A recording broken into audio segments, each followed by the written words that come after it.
Several media organizations have filed a motion to vacate a non-dissemination order, a gag order, in the Bryan Kohberger case, and the judge will hear this on Thursday. Let's look at what they filed together in more detail. As we know, Bryan Kohberger pled guilty to unaliving 4 University of Idaho students, and they state that this plea has sharply changed the Sixth Amendment fair trial, First Amendment balance in this case, stating that Mr. Kohberger will never face a jury to determine his guilt, nor will a jury have any role in determining whether the DP is a proper punishment. All that remains is for the court, not a jury, to impose a sentence. But even then, the parties have waived a pre-sentence investigation, and Mr. Kohberger has agreed that he will not argue for anything less than consecutive life sentences without the possibility of parole.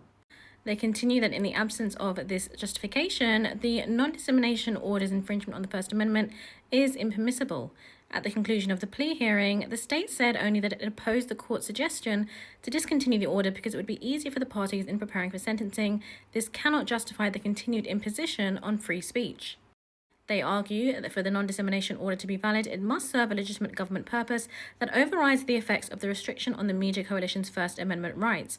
A non-dissemination order that is vague, overbroad, unduly restrictive, or not narrowly drawn is an unconstitutional obstacle to news gathering.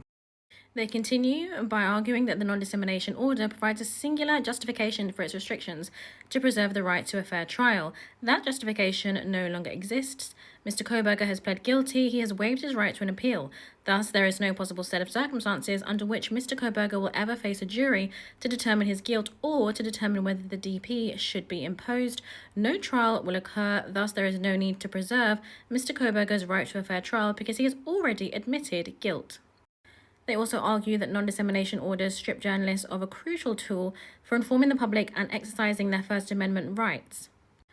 They continue arguing that there is no other legitimate justification for leaving the non-dissemination order in place. At the change of plea hearing, the state justified its request for the continuation of the non-dissemination order by claiming that it would give them space to prepare for the upcoming sentencing. This justification is not a legitimate government interest.